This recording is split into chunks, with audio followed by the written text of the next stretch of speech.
I'm now going to invite Vivian back to offer our morning reading, but I'm also going to encourage you at home to read along with these words of our Unitarian Universalist Society of Bangor Covenant.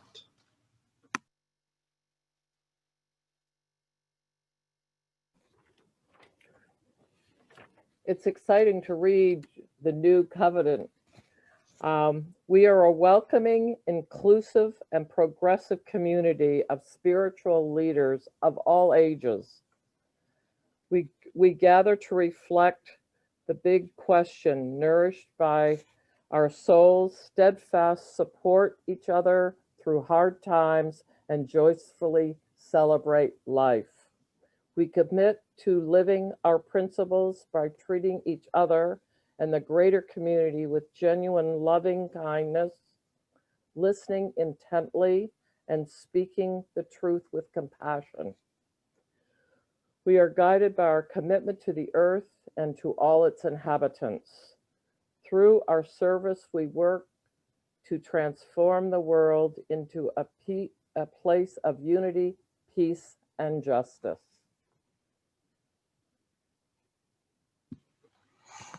Thank you, Vivian. I'm now going to invite Kathy Elliott to join me. You may have wondered, today is our new member celebration, and so we now move into our special new member ritual of welcoming new members. And this is the time that, although we didn't say your names during Joys and Sorrows, we have a much more exciting thing planned for you right now. So if we can pull up Kathy and myself, we'll let Kathy start off with introducing our new members. Good morning, everybody. It's so good to be here with you. So while they're sorting out the screens, I'm just going to start and we'll get caught up. So we are very pleased this morning to be welcoming 5 people into membership in our congregation. They have provided short bios, and I'm going to be reading those as we present them in alphabetical order. So I think, Leanne, there are pictures of each of our new members. So if you could bring those up as I read through these. There's the first one. Everyone, this is Catherine Allen. Catherine grew up in Maine and attended the First Universalist Church of Yarmouth until she left for college. She studied earth science at Case Western Reserve University in Cleveland, Ohio, at Cambridge University in the UK, and Columbia University in New York City. Catherine worked at Rutgers in New Jersey before moving back home to Maine and starting a job as assistant professor at UMaine, where she now works. Catherine attended churches everywhere she's lived, but has never become a member. She is just thrilled to be joining us as a member of UUSB today. To her wandering spirit, this place feels right, and Catherine is finally ready to put down some roots. She hopes that in time, you will also get to know her husband, Aaron, and their 2-year-old daughter, Cora. Connecting with the UUSB community during the pandemic through virtual worship services has shed some light on what has otherwise been a dark and lonely time for her family. Catherine says, many, many thanks to all of you for your warm welcome. It's good to be home. Welcome, Catherine, and Aaron and Cora. So we can move on to our next new member, who is Linda Sisson. Linda Gurley Sisson was born in Washington, D.C., grew up in Virginia, and moved with her family to Minnesota at the age of 18. She took a gap year, although back then she didn't know that's what it was called, and spent a year in Cambridge, Massachusetts, where she met her husband, Jonathan, and visited Acadia National Park for the first time. They fell in love with both, and the next June, Linda and Jonathan, next June in 2021, Linda and Jonathan will be celebrating 55 years of marriage. Congratulations. Educated in classical languages at the University of Minnesota, Linda taught Latin for a few years until the birth of their son, Greg. Working in Greg's Montessori school in Minneapolis, Linda realized that she loved early education and got her early childhood certification at the University of Minnesota. Since then, her life has been dedicated to teaching, administering, and advocating for quality early childhood education. After 35 years in Minnesota, Jonathan and Linda returned to Boston when she took a position for a national nonprofit promoting quality standards in after-school childcare programs. In 2001, they made a weekend trip to Eastport, Maine, and they were smitten with the natural beauty and creative energy of that community. They decided to move there and enjoyed a wonderful 12 years as members of the vibrant arts community in Eastport.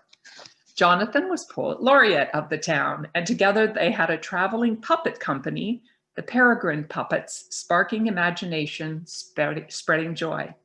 And if you were at the service on November 8th, you got to see the Peregrine Puppets. While living in Eastport, Linda was also a volunteer for the Domestic Violence Hotline, the UMaine Extension Master Gardeners, and Down East Hospice. Linda loves music, and while in Eastport, discovered the joy of choral singing and started learning to play the cello at the tender age of 68. Linda and Jonathan now live in the little city area of Bangor, exactly 2 miles from their son, Greg. Greg is a big support to Linda in her role as caregiver for Jonathan, who has Alzheimer's disease. Linda was active in Quaker meetings in Minneapolis and Boston. She is happy that she has found a spiritual community where she connects so deeply with the UU guiding principles and to the members of the UUSB congregation. She looks forward to being a more connected, contributing member of the community. Welcome, Linda and Jonathan. Our next new member, is Lynn Ullman. Welcome, Lynn. Lynn is a systems librarian for the Maine State Library, mother of twin boys, and a visual artist focusing on pen and ink drawings. She has been working in the library field for over 20 years and is an avid science fiction and fantasy bookworm. Lynn also has a penchant for all things Big Bang Theory, Labyrinth, watercolor painting, knitting, and hiking. The latter happens with a sketchbook in her hand, so she doesn't always get very far. Lynn has been searching for a place of fellowship for quite some time. She's been searching for a congregation where the basic precepts include learning, compassion, and kindness. A friend who is a member of UUSB mentioned it several times in various conversations, which sparked a keen interest. After attending several Sunday services and much introspection, Lynn determined that she had found a place of worship that values all the tenets she was searching for, a place that feels safe for her children to explore their own faith, and a warm and inviting community. She is looking forward to furthering her spiritual growth and getting to know all the wonderful members of the UUSB community. Welcome, Lynn. And here's a familiar face. Many of you know Susan Bernal. Welcome, Susan.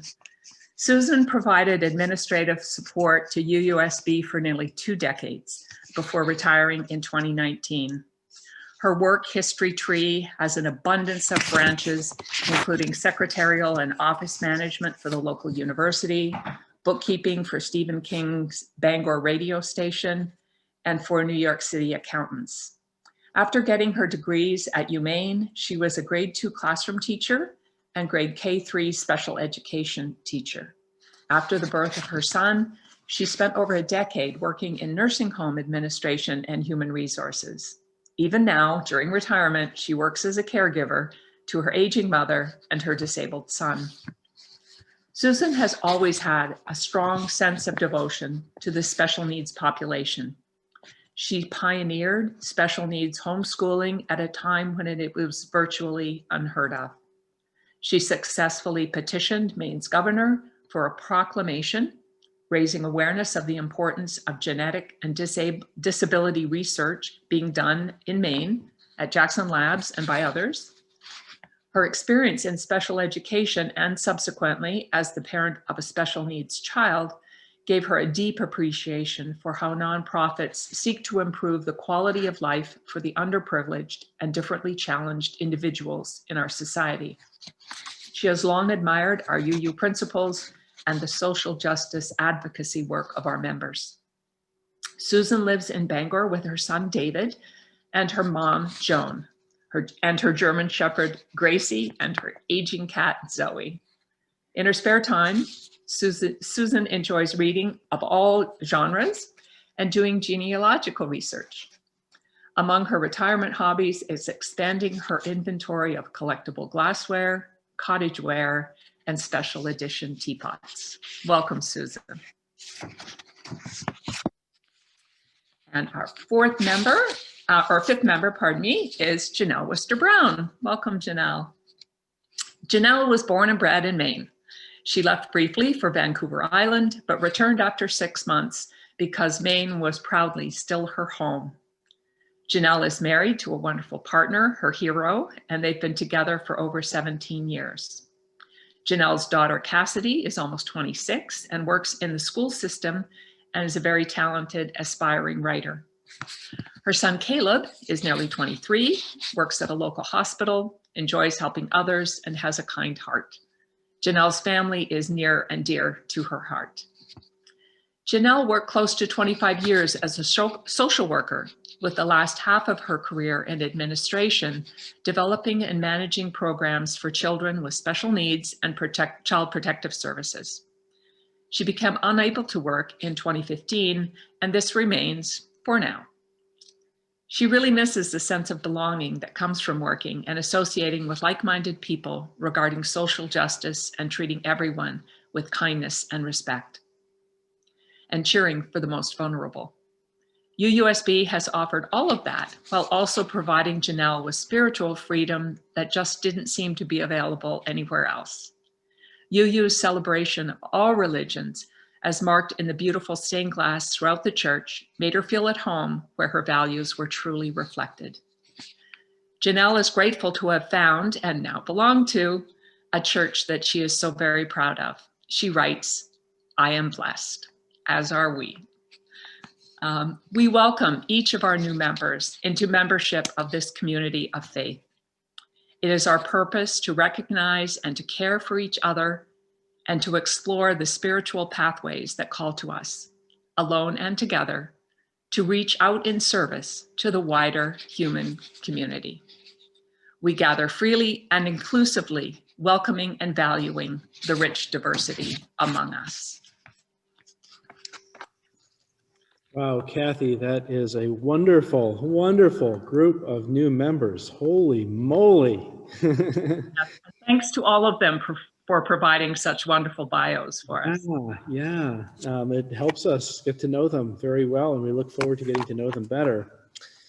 We are grateful for these 5 people joining us today as our newest active members of our beloved community. Some of them are people who we know in this community well, and at least a couple of them are so new that when they came to sign the membership book, it was the first time that they actually stepped foot into our UUSB building.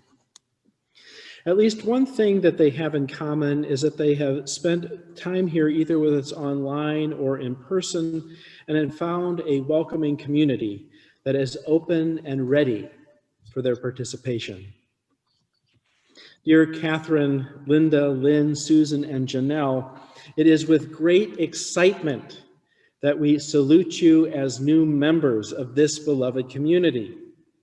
We know that it takes courage to make such a commitment, and we are joyous about the commitment that you have made in taking up the mantle of membership at the UU Society of Bangor. Being a member here is both simple and difficult. In your signing the book, you have claimed that UUSB is your spiritual home, a place for celebration and contemplation, a place for service and for searching.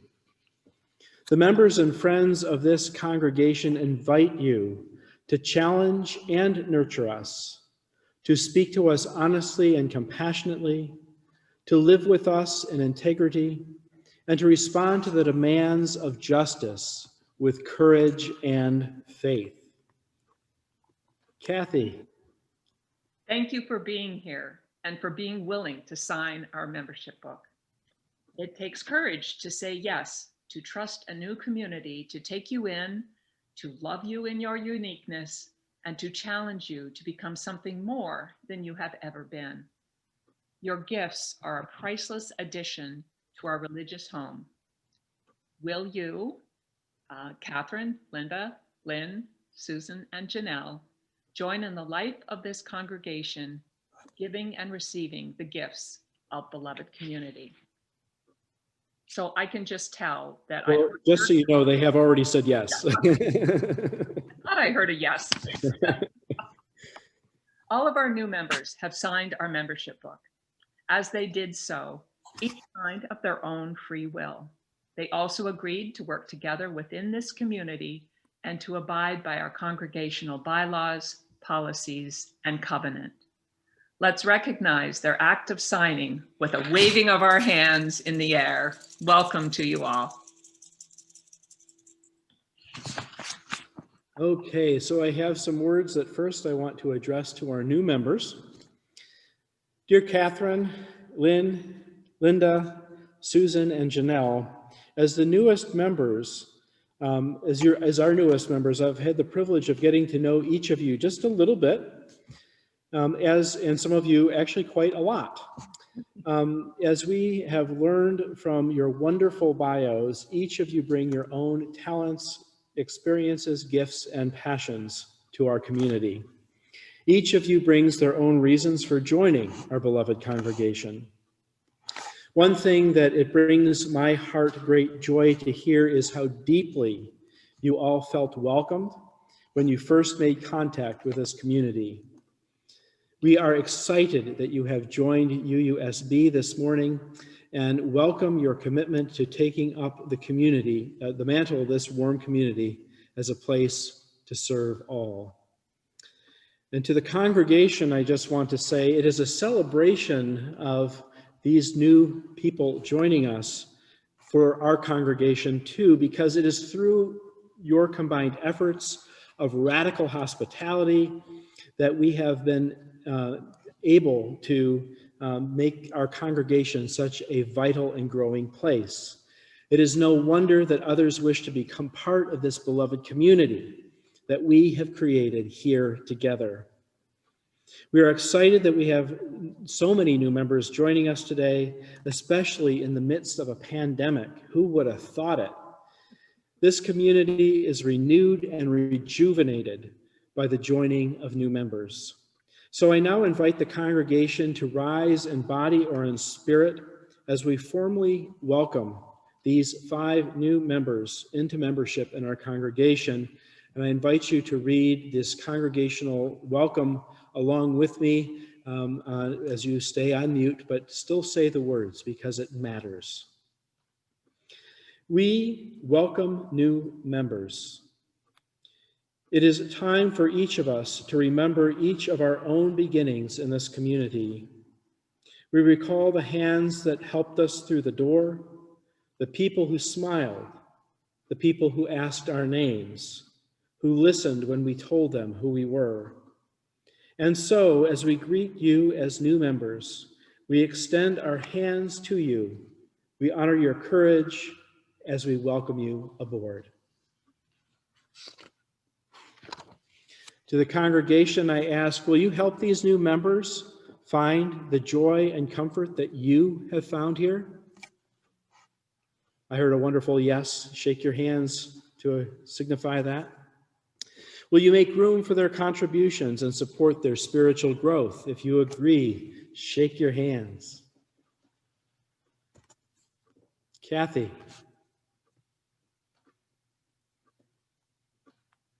You are muted, Kathy, I think.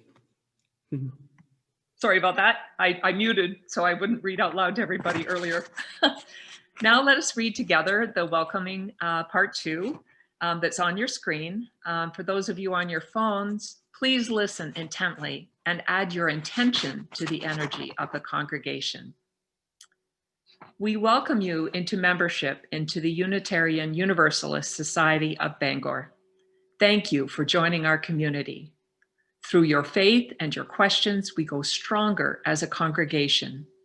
Through your gifts and your energy, our possibilities multiply and our tasks grow lighter. Through the dreams that you cherish and your hope for a better world, our days become brighter and our vision renewed. Welcome. We are glad you are here. And we'll now move into a moment of some special music performed by Molly Webster.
Thank you, Molly, for that beautiful song and your beautiful voice and sharing it with us and our new members today.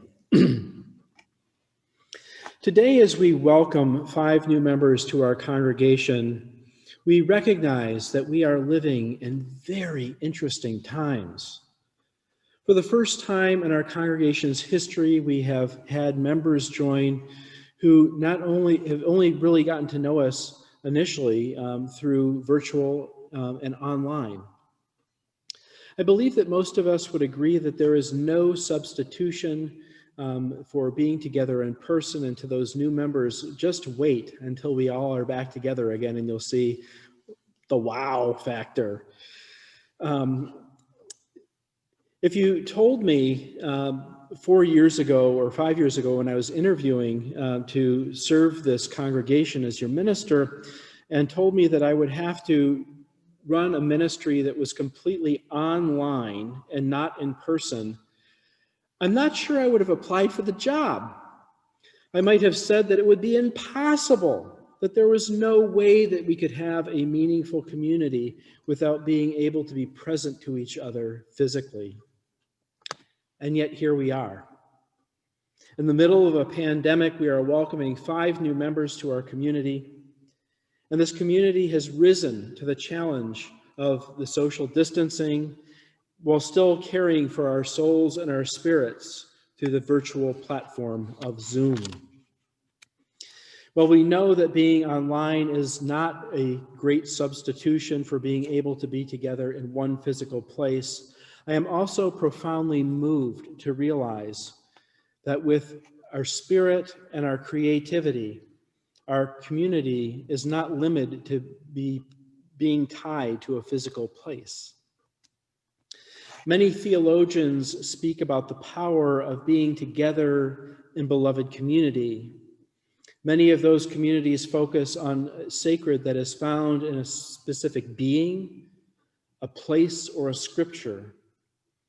I believe that our community is learning that the spiritual is not in a place or a thing. Instead, during this pandemic, we are learning that the sacred is found in the spaces between us. It is found in our caring for each other.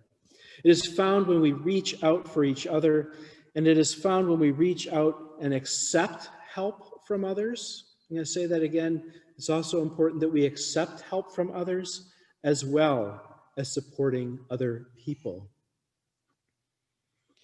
This is the root wisdom of our ancestors like Reverend Joy, who saw people suffering and looked for an answer and found a way to bring people together beyond language, to reach out to those who are living in fear with an image of hope in our flaming chalice that would guide those families to safety and connect them with a larger community of people working together for freedom, justice, acceptance, and love. Reverend Joy and many of our Unitarian Universalist ancestors were not concerned about going to a certain place when they died or the rewards that they may receive in an afterlife. Instead, they looked to the moment, their moment, and decided to do what they could to make the promised land a place here on earth where all people could dwell together in dignity, have the freedom to think, love, and be who they were without having to be blamed or shamed into something that they were not. In doing this, we recognize how fragile we are and how strong we can be when we support and love one another. A couple weeks ago, I shared the wisdom of Viktor Frankl, the psychologist who lived through life in the Nazi prison camps. Frankl said that suffering without meaning is torture, but suffering with meaning is sacrifice. It gives us hope. It gives us faith. It helps us endure the many challenges that life piles on us. As your minister, I have heard many people lamenting of the challenges of the pandemic. I have heard people share the frustration that they have with people who refuse to wear masks or practice social distancing.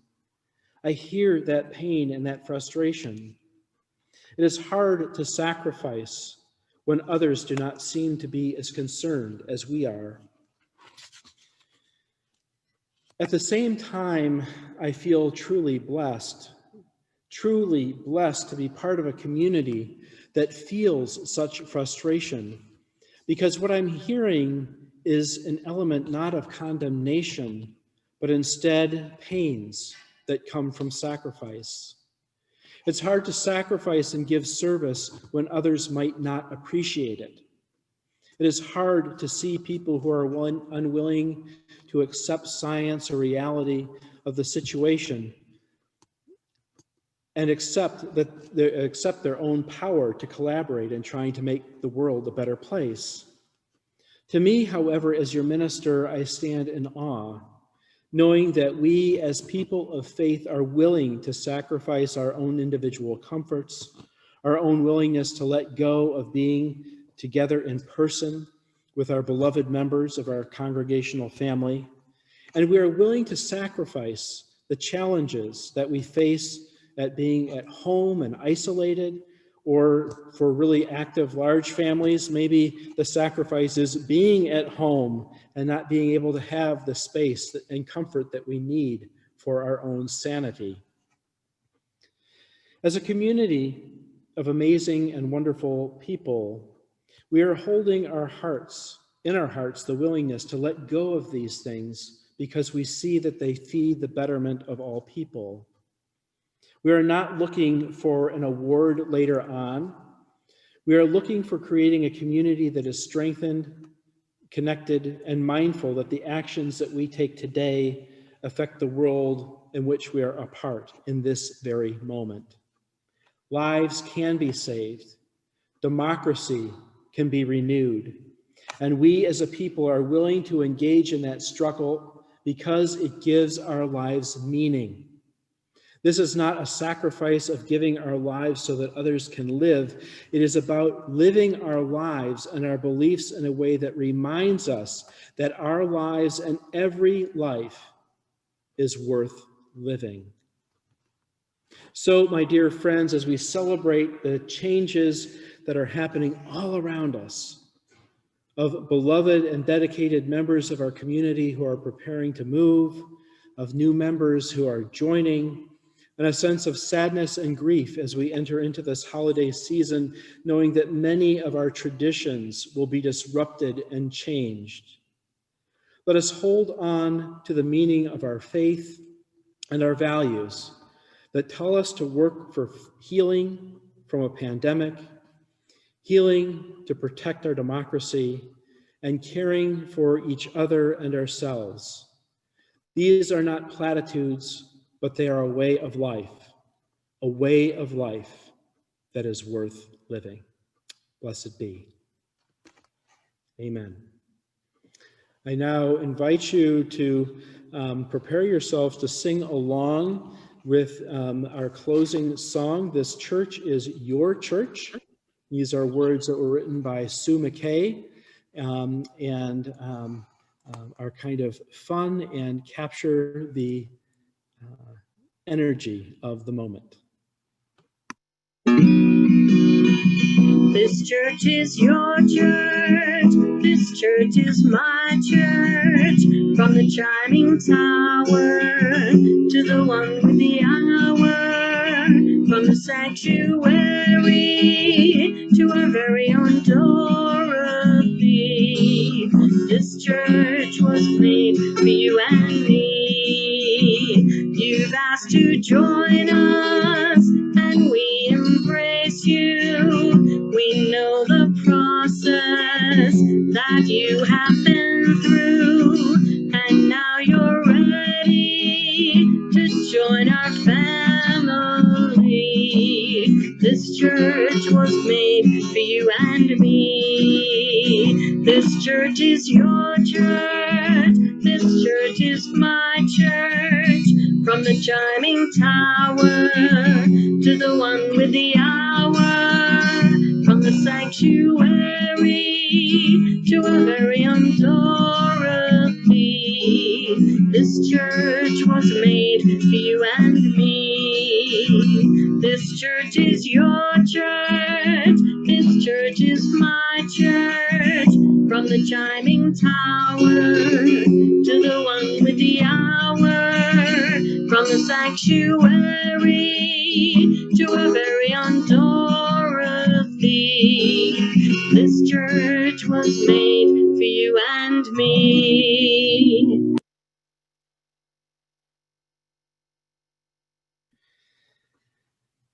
That is always a fun song to sing. Thank you, Sue, and your creativity and your music talent. As we extinguish our Unitarian Universalist chalice flame, symbol of faith, hope, love, and connection, let us be reminded that although our time for worship has come to an end, our service to the world and to each other has just begun.